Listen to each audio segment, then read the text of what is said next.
l'eau est considérée comme une ressource rare et précieuse. Et beaucoup de problèmes se posent partout sur la planète. Oh, c'est l'eau qui m'attire, c'est l'eau. Même l'eau de mer au cœur de l'hiver me surprend. Même l'eau chlorée, l'eau décolorée me fait plonger. Quand j'ai commencé mon enquête sur l'eau, on me disait il y a une crise globale de l'eau. En fait, c'est pas vrai. Il n'y a pas de crise globale de l'eau, il y aura toujours la même quantité d'eau. Et du fait du réchauffement, il y aurait plutôt tendance à avoir une augmentation de l'humidité dans l'air, donc une certaine tendance à avoir plus de précipitations. Ce qui se passe, c'est que sur ce fond d'absence de crise globale, il y a des crises locales de plus en plus dures. Et il y a des phénomènes extrêmes, soit des déluges, soit des sécheresses, qui sont aussi de plus en plus violents et de plus en plus fréquents.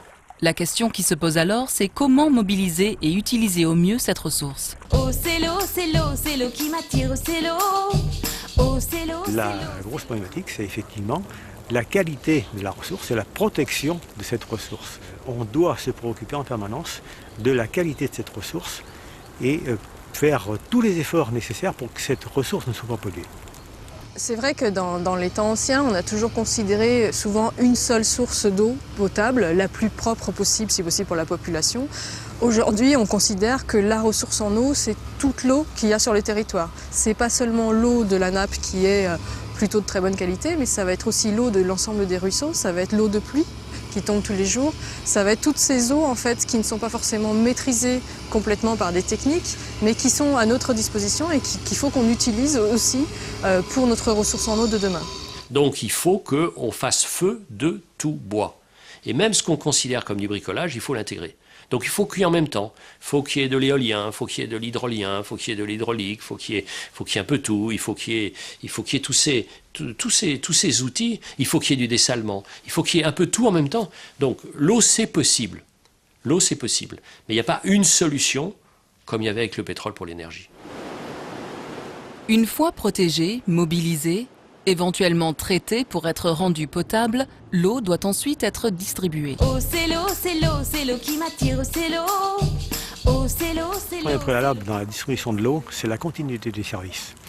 L'abonné ne comprendra pas effectivement qu'il ne puisse pas disposer d'eau à tout moment du jour et de la nuit.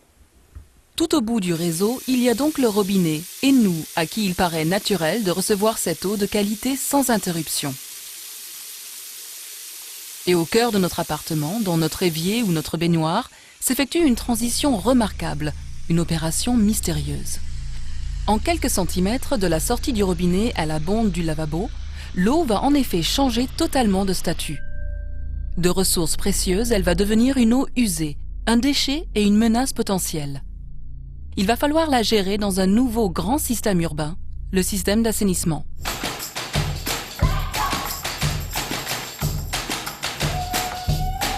Avant de visiter le système de collecte, il faut d'abord présenter un autre invité au grand show de la gestion des eaux urbaines, la pluie.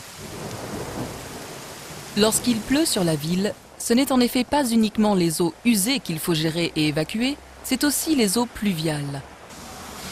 Dans nos villes modernes, depuis 150 ans, c'est le tuyau qui est privilégié pour remplir cette mission. Moi j'ai fait partie, compte tenu de mon âge, de ceux qui ont vécu la période du tout tuyau.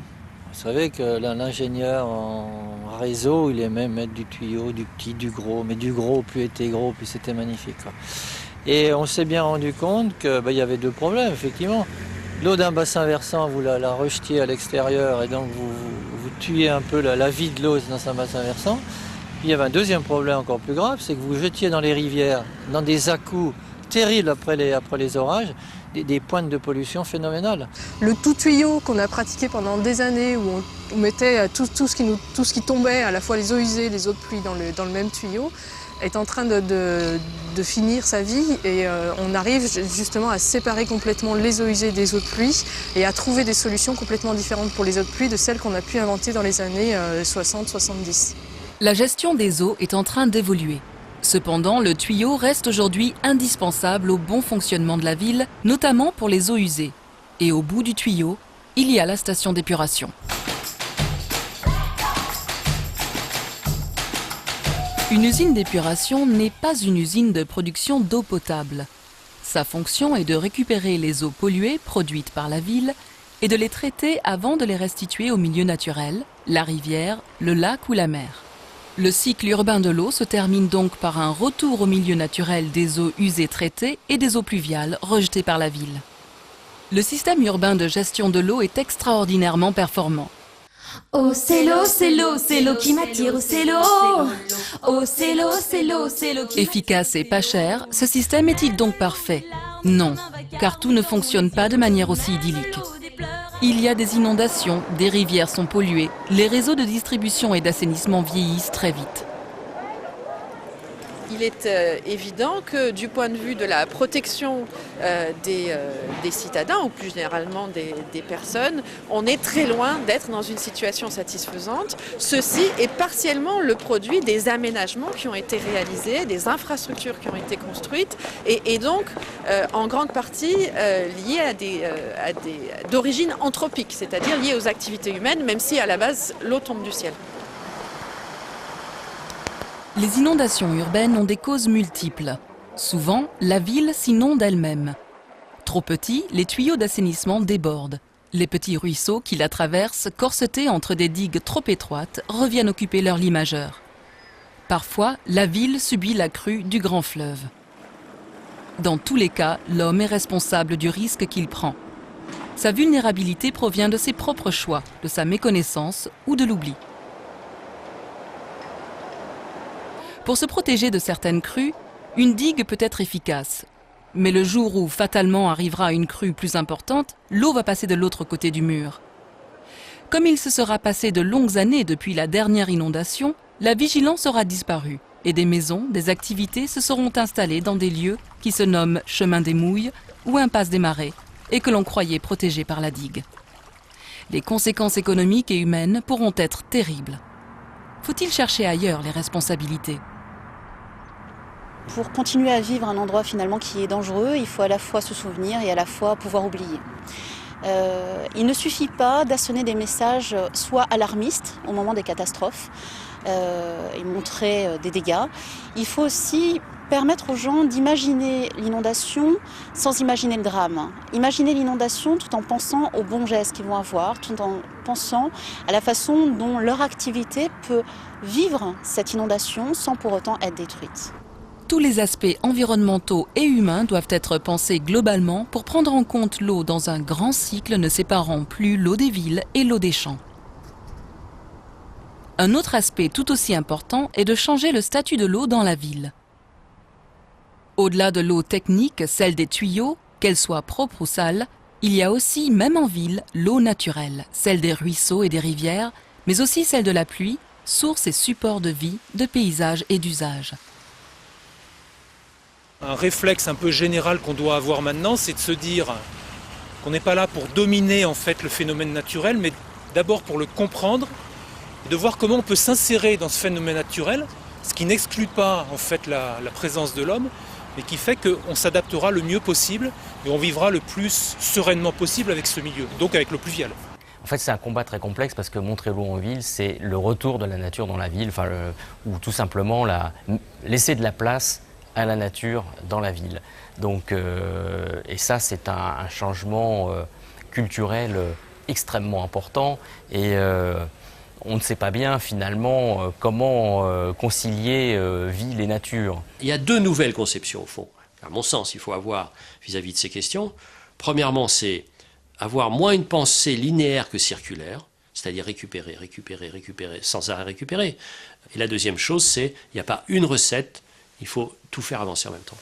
L'évolution de la façon de considérer l'eau pour l'appréhender comme un support de vie, de bien-être et comme une matière inchangée d'un bout à l'autre du cycle débouche sur des innovations possibles. Avec des échangeurs, la chaleur des eaux usées peut être récupérée pour chauffer un immeuble ou une piscine. Les eaux domestiques sont chargées en azote et en phosphore, des engrais qui peuvent être utilisés pour l'irrigation. L'eau, en s'évaporant, absorbe de la chaleur. La conserver sur ou sous le sol des villes permet de les rafraîchir et de lutter naturellement contre les canicules. Stocker les eaux de pluie sur une terrasse végétalisée ou dans une noue est un moyen efficace et économique de climatiser la ville et d'y réintroduire la nature. Ces opportunités impliquent cependant de grands changements des organisations. La question de ce qui va activer ces changements reste à poser. Même l'eau de pluie, l'eau des matins gris me fait sourire. Même l'eau qui bouge. Dans 90% des cas, la question de l'eau, c'est pas un déficit physique, c'est pas un manque physique de l'eau, c'est un manque d'investissement. Et c'est dommage parce que tout dollar, tout euro investi dans l'eau est un des dollars ou des euros qui sera le plus efficace en termes de développement économique et bien sûr en termes de dignité humaine. Au-delà de la mise en place de nouvelles technologies, c'est le statut même de l'eau en ville qu'il faut changer. Les eaux de pluie ou les eaux usées doivent passer du statut de menace ou de déchet à celui de ressource. Les milieux naturels aquatiques, rivières, étangs, zones humides, ne doivent plus être cachés, corsetés, assainis. Ils doivent au contraire être mis en valeur et utilisés pour valoriser la ville. C'est un nouveau contrat qui doit être établi entre l'eau et la ville. On voit bien à travers ces échanges que la question de l'eau est une question très compliquée, dans laquelle la connaissance scientifique est absolument indispensable, parce que la compréhension de ce qui se passe dans l'eau en termes de contamination, etc., de flux, c'est très compliqué, donc on a vraiment besoin de la recherche, de l'innovation et des sciences. L'eau va être de plus en plus rare, l'eau va être de plus en plus polluée parce qu'il va y avoir de l'urbanisation qui va s'accélérer, une concentration des êtres humains dans des espaces les plus restreints. Donc ces services-là seront de plus en plus importants, de plus en plus nécessaires. Donc toutes les entreprises qui offriront ces services vont avoir là des gisements de croissance sans égal. Et il est clair que ce qu'on appelle la croissance verte commence, mais ce n'est qu'un début, et que ça sera une des grandes couleurs de la croissance de demain. Une nouvelle vision est nécessaire qui dépasse le cadre limité de la ville et qui repositionne les enjeux techniques entre les enjeux urbains et les enjeux écologiques. Au-delà des solutions techniques utilisées pour gérer l'eau, il s'agit en réalité de penser une nouvelle relation entre la ville, la nature et l'eau. Ceci ne pourra se faire que si nous sommes capables de développer, partout dans notre société, une culture commune et partagée de l'eau, de la nature et de la ville. Même l'eau des pleurs arrose les fleurs de mes aïeux. Et l'eau de ta bouche quand je la touche avec la mienne, c'est l'eau qui me va, celle que je bois comme un